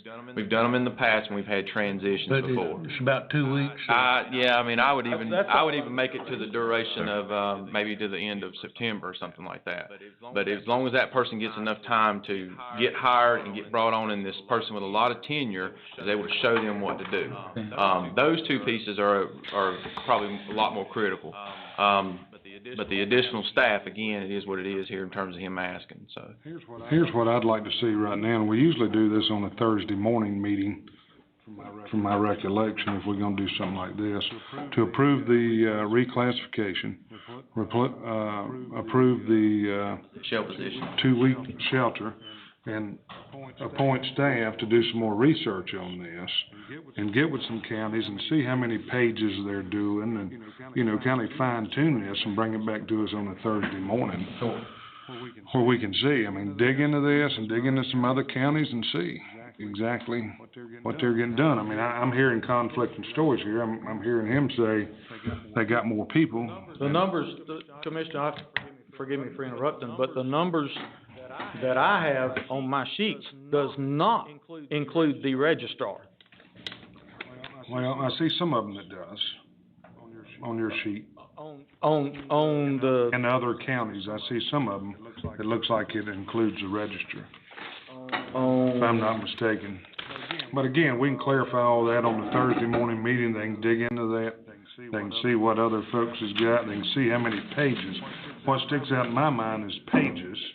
Y'all saying you're doing 160,000 pages. I want to hear what some of the other ones are doing and how. I guess some of the increased monies could be increased fees, right? Over the past 10 years, no fees has increased in 10 years? The only fee in our office that has increased is the uncertified copy went from a dime to a quarter. Maybe we're not charging enough fees then, huh? Everything else has went up in 10 years. That's there again, we are regulated by the state, and, it's in law as to what the fees are. Are there any other questions for our Register of Deeds? But that would be my motion if it's acceptable, and we'll take care of the latter part of this on a Thursday morning meeting. Motion to approve the reclassification in the shell position. Yes. I second that. So we've got a motion second to approve the reclassification request for the 2 weeks, In the motion, does it include moving the action of, the discussion of the board to Thursday morning for the 2 additional positions? We don't have. But we just do that now. That's just putting that on the agenda. Okay. And the motion, if the motion, let's just add this in there, if it can include that budget amendment to cover the reclass, that'll keep us consistent with our in-house rules and we'll be good to go. Yeah, that's what I had in the motion, yes, sir. All right, Exactly what is you there a just motion said. and a second then? So if you'll cast your vote. Do we need a date on that Thursday, or is that next information? I mean, I just want staff to be able to compile the information. Okay, so we just leave it. I mean, I don't want them to feel like they gotta be We rushed to push get it button. done. We probably can have it ready next, we'll see. Get some good information. I got it on the clear. Votes are in. And that motion carries by a vote of 6-0. Thank you. Thank you. And Ms. Ward, thank you for your 5 years of service. Well, I would like Yeah. to say something, if you don't mind. Yeah, go ahead. I was hired by Ronnie Calicut, who was one of the smartest men that I know. And All of everything in to me, he ran a tight office and a good office. And if we needed 8 people back in the day, and we were still doing the same work, I don't understand what the difference is now. I'm doing it back then, I'm doing it now, it's harder now. So, I'm just saying, if you can just kind of bank on, what do you call Ronnie, a veteran at it? I don't know, Experience. That's who hired me, and he had 8. Technology's not making it easier? No, sir, it's not. It's really not. Well, you don't ever see Ronnie Calicut but one time in your life. He's the one that you call him and he'd bring stuff to your home. He'd deliver. He's a good man. He done a good job. He did. Sure did. He did. He was a working register of deeds. Michael Horn is a working register of deeds. So, and I've been fortunate to work in a good job. But I'm just saying, for 22 years, he had 7 deputies and 1 assistant, and we needed it then. I just don't know what the difference is now. Just because you have a computer doesn't make everything simple. You Ms. know, Ward, I just wanted to throw that in. Ms. Ward, how far back does your indexing go? It actually, to 73, but there's a little bit of a code in there that you gotta know how to put it in because of the comma. Okay, yeah, 'cause I found one like in 68, but I can't find anything prior to that. Yeah, you won't. That's the busy work that we're talking about. Okay. That's the stuff that. And I can see the need for that because, you know, doing real estate, I search that stuff all the time before I send it like Kathy back here in the back for her to do her job, before it comes to y'all. So there is a lot. There's a lot of indexing that needs to be done, but see, we're not computers back then. So it wasn't just pulling it over. This is it's called backpost, is where the documents were scanned and they're in there, but now you've got to pull up that document and you've got to index it, just like it was a brand new document. So that's when he was talking about the busy work, and that needs to go back to 1822, so there's a lot of work. Yeah, thank you, ma'am. There is a difference. I do want you to explain this to you, that Ronnie Calicut wasn't building a new courthouse. Ronnie Calicut wasn't building a new jail. Ronnie Calicut wasn't building Oak Grove School up here. It wasn't putting in a new, emergency radio system to the tune of $8 million, jail around $50 million, courthouse around $30 million. So, you gotta understand, switch shoes a little bit. If you want us to switch shoes, you switch shoes a little bit. We gotta try to find some money. You know, and then everybody in the county wants a 54-cent tax rate. So how do you supply all these things? I understand 100%. Yeah, and so it's a little different. I mean, I love Ronnie, don't get me wrong, because me and Ronnie go back a long way. I do. I really do understand. I assure you. I mean, no different than my bank account or any projects I got going on at home. But what is difficult is when the staff's saying, you know, Mr. Horn, we're doing so much, and this is what we did last year, and I look after my people too, so. Part of that's what we're gonna discuss on the information meeting on Thursday. Thank you, gentlemen. Thank you, sir. Thank you. Thank you. we did vote on that, didn't we? Yeah. Yes, sir. I got a question, Casey. State sets these fees for registered deeds. I think he does, doesn't he, Chuck? Don't he set the fees? Registered deeds fees? He has the authority to determine. Yeah, I think he does. He has the authority to set the fees? No, I'm sorry. Are you talking about salaries or fees? Just the fees. Fees are established by the state. Oh, By the state. Yes. he's not got any over there that he's. I don't know about copy rates, but The recording. 10 cent to 25 cents, the only thing that they can change. I thought at one time, one of them offered free stuff to county employees to, like, get their birth certificates or maybe copies, or, is that the truth? I forget, and I don't wanna divulge. All right, we got the room about cleared out. No, it ain't. I have another quick question. Does the county keep all the fees, or is some of them divvied up with the state? There is a remittance, or a deed, real estate deed transaction that goes back to the state. And so we get a net. We get a portion of it. 1.5 million is like a net. He nets about $1.5 million a year. All right, we've got one more item before we go to a closed session. So, next item is Douglas Yant's tax penalty refund request. And Casey, if you'll kindly lead it off for us. Mr. Vice Chairman, I'm gonna ask, Ted Myers and, Mr. Yantz to come up to the podium. Okay. Mr. Yantz has a, request before the board, to, remit back a penalty on a late listing on a tax bill. And, before we go anything else, I'm just gonna let them, they petitioned us to have the request to have the refund paid back.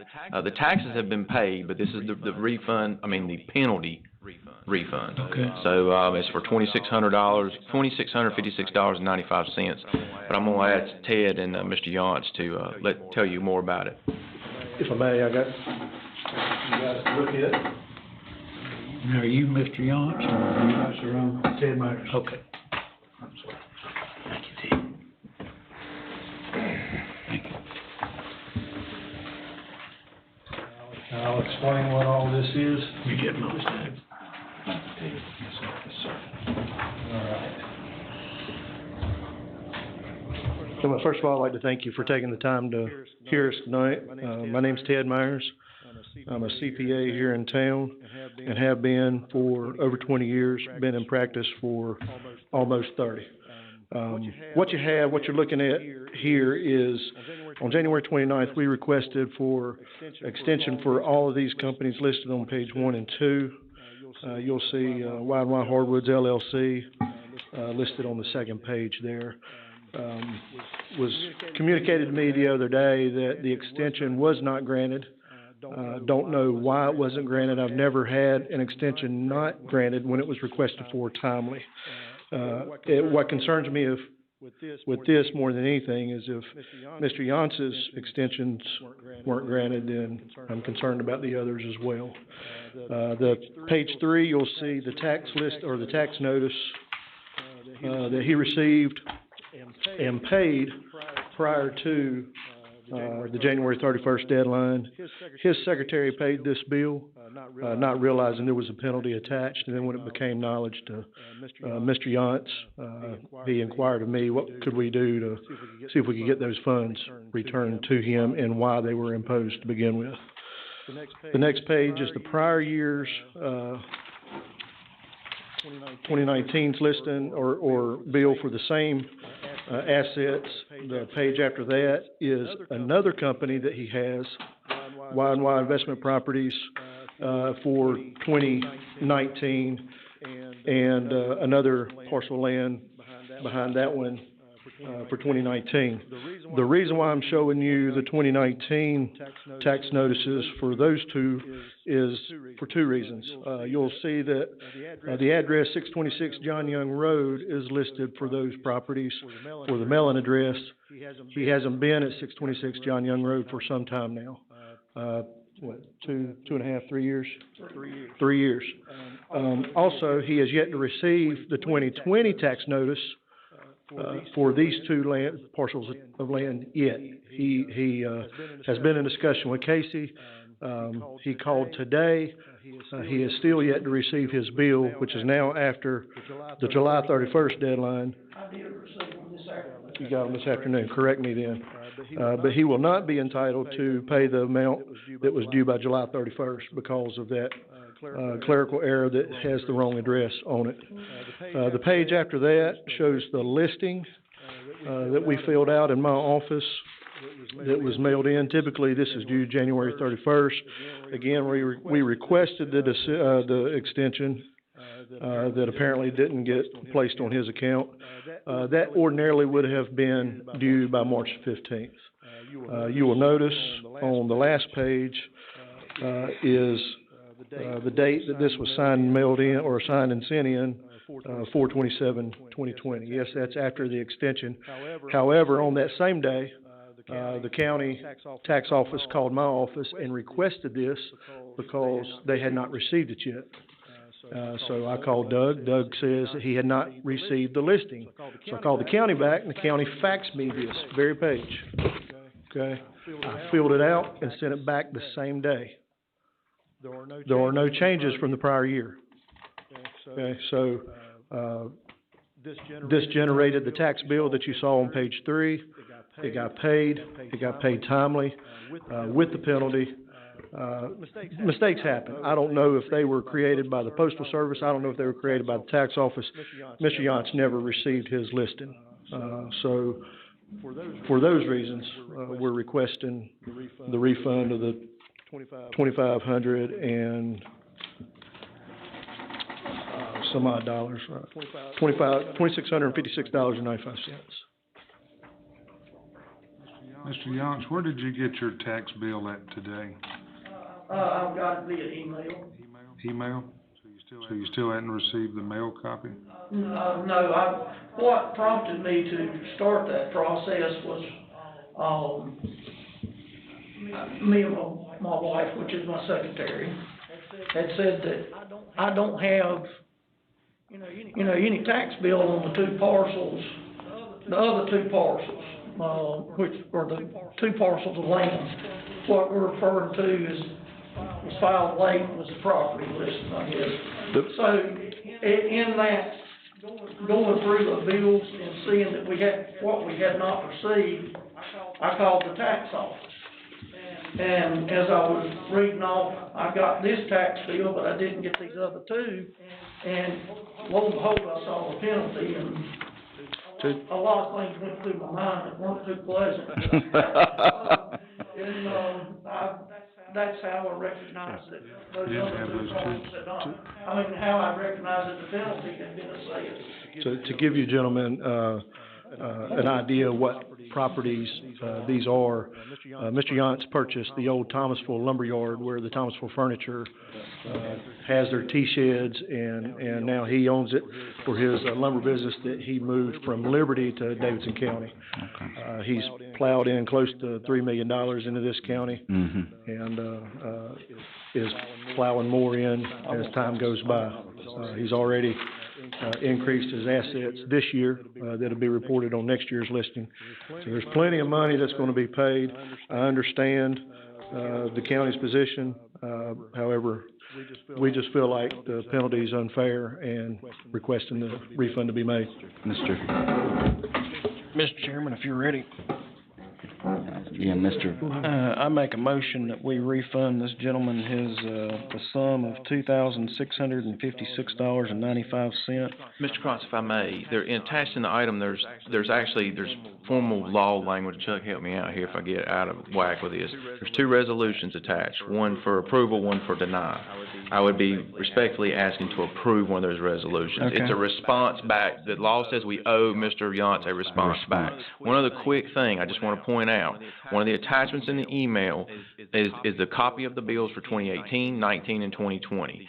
The 2020 bill that's the bill we're talking about that's in question. Now, there are other bills for other properties that you got those today.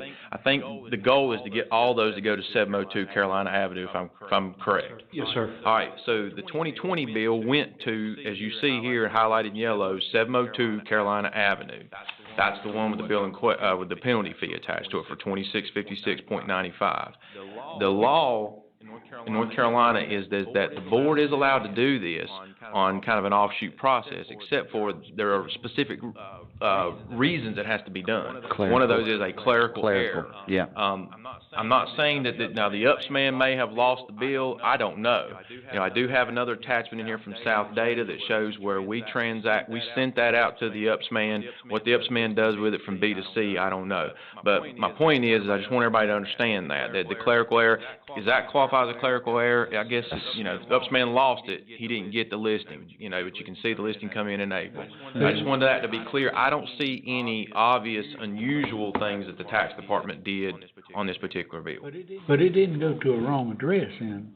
Well, not based on the paper and the transaction of us leaving our office out, but what it happens after it leaves us out, that part you can't control. That's right. If it's Mr. Chairman, Vice Chair, it would appear to me that if we look at the end results, I don't see any evidence where this gentleman tried to beat the county out of the tax dollar. So, to give a citizen the benefit of the doubt, I don't think it's the wrong thing to do. I would have to say that if he were trying to beat the county out of what he owes the county, the evidence would be there, and I don't see that. I just see this could most likely be a clerical thing, due to the fact that UPS could have lost it, you know. Yeah. Possible, and I'm not saying it's impossible. I think if he'd got it on time, he'd have paid it. I agree, Commissioner Shell. All the tax dollars that you're already spending in Davidson County, and you pay those on time, there's no doubt in my mind that something happened, so. I will say that there's actually a third company with a similar name. I don't believe that there is a tax listing required for that company. However, there are three companies, not two.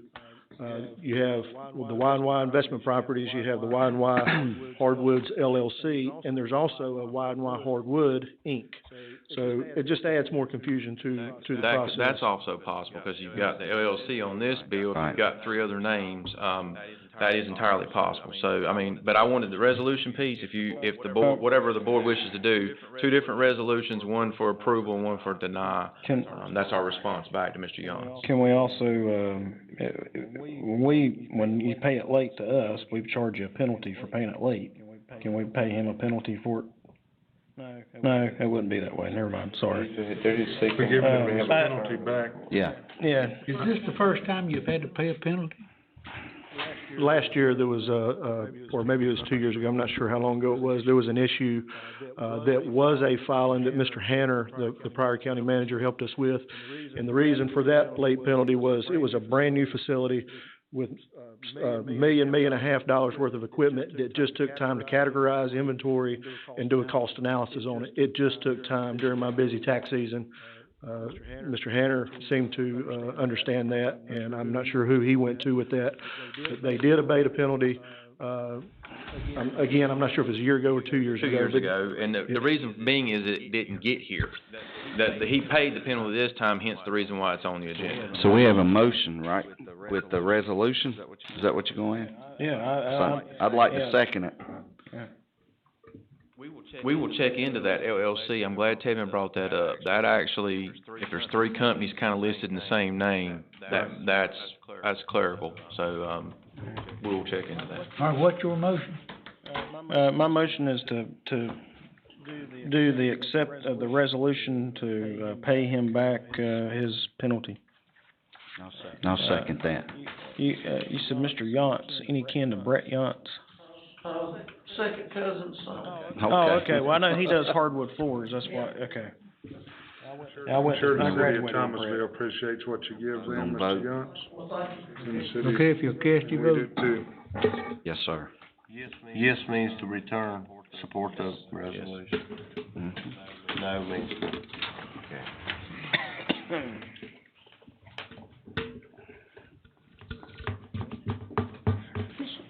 Okay. Vice Chairman Toole, could I get your vote? Thank you for bringing your business here to Davidson It didn't County, come through. okay?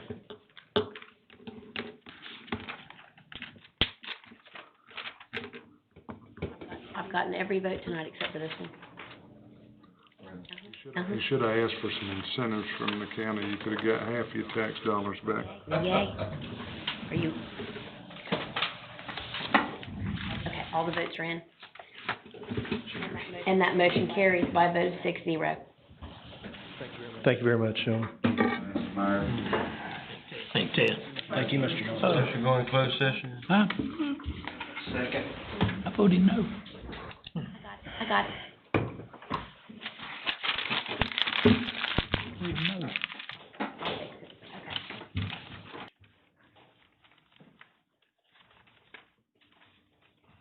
I will fix that.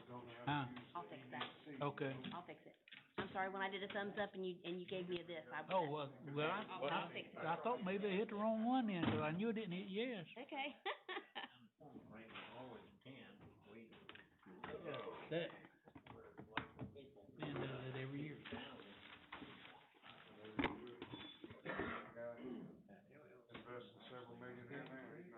Huh? Yeah.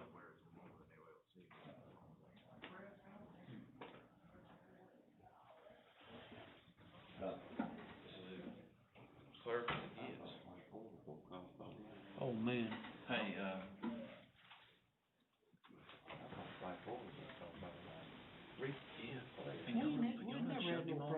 gotta hear it for next week. Thanks for saying. So that might have been a clerical error right there, LC. That's why I said that to her. So thanks for Salty horns. getting that on record like that. I probably got messed up. Well, you already about pointed it out. Pointing out the correctness of the I know, resolution. but the technical is that tax bill wasn't messed up. But now if LLC, if there's 3 Y and Ys, that's possible. See what I'm saying? Barney goes to read.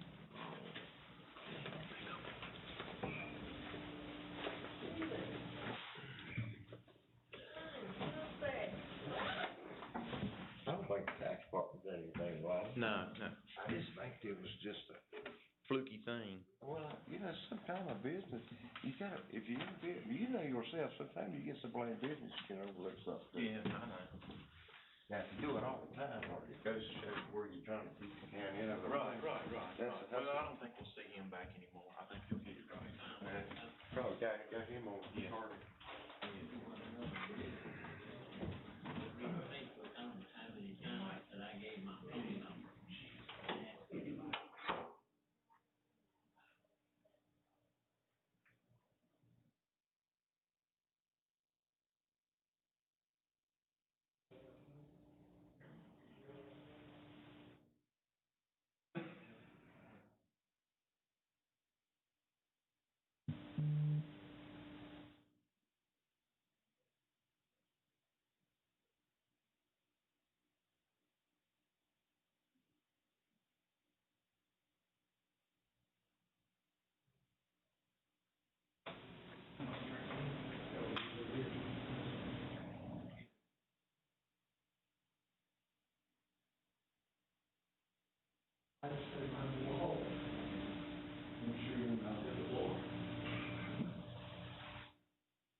in November, first of December, when he was sick, he was doing a lot of coughing and stuff over there.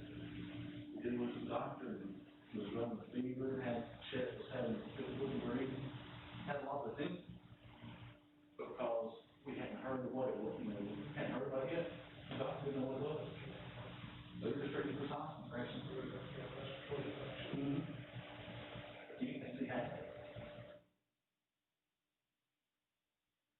So we may have already been exposed and kind of built, an antibody toward it a little bit, but you never know.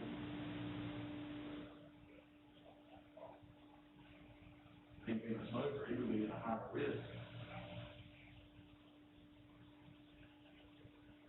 Of the attacks alone.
I started doing that when we used to have to work the election polls.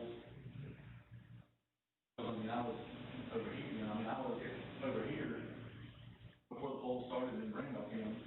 And I didn't get home until they closed, because I was working over here. So I just requested absentee ballot. I did it pretty nice.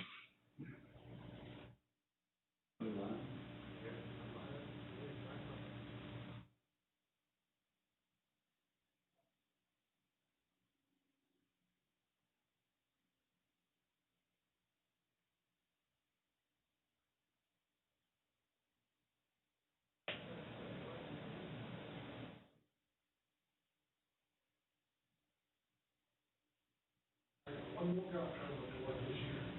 Do you? Yep, this October, last second shift, I carry. Okay.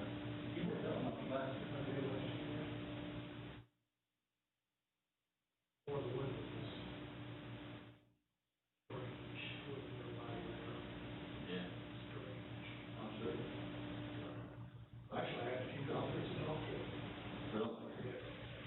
First day, this morning, it was early.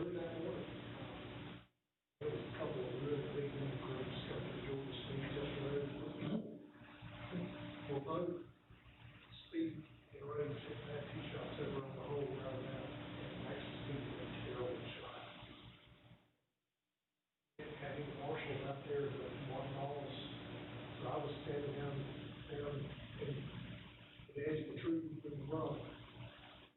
With his ball, so he came over there, he looked at me and said, man, I should have given a break. And his ball, he was going underneath, and he cut some trees and knocked it down. I mean, he actually had a good line. He was a medium swing, and he ran it right.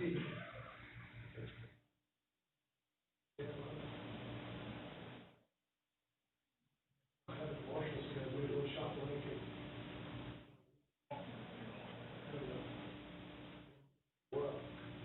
Roughly hold it. 4 inches deep. After me across and hold it.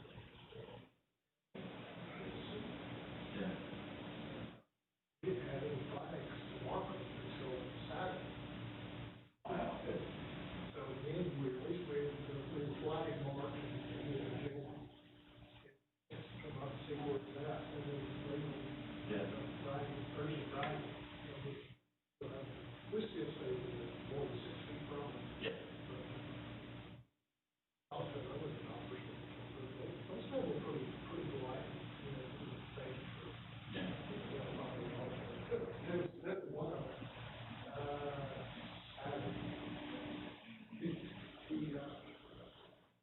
and I had him all the way.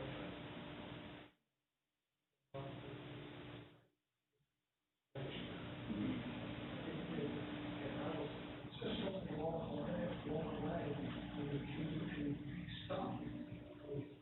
You see my ball house.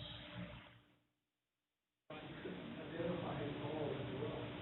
And I said, yes, so house.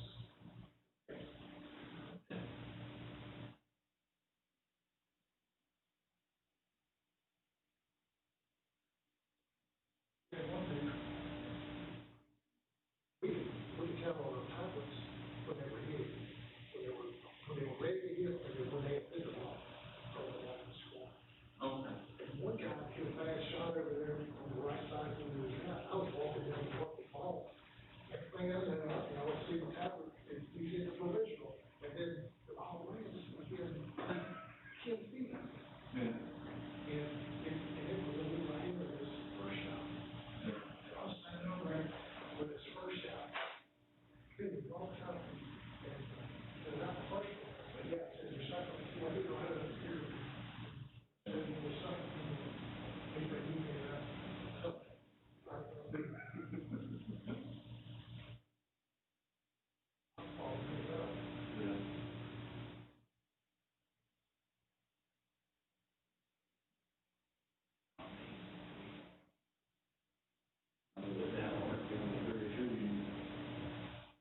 Hills, they're number 3 hole. Got both into Golf Digest, top 18 or something.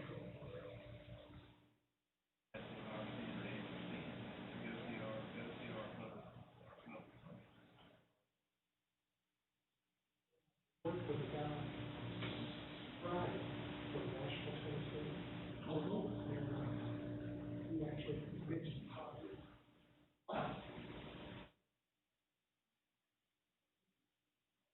And everything I hear, you love her, you hate Which I enjoy a little more than everybody hates the rock. yeah, of course.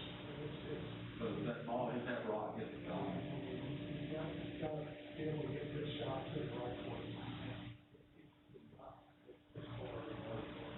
Yeah.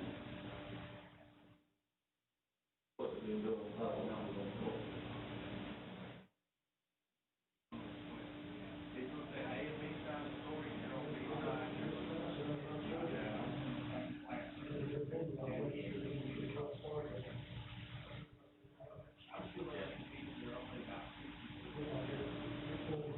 Sure.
time you should say,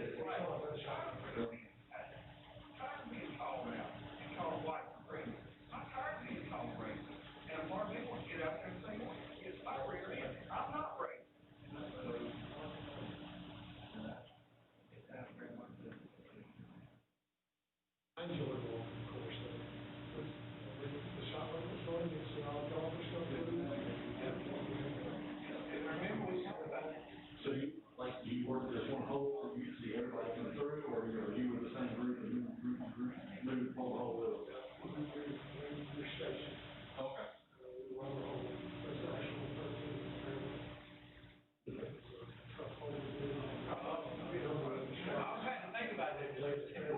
At least you can see all the golfers.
Hold on a minute. I'm just making it right here. Okay.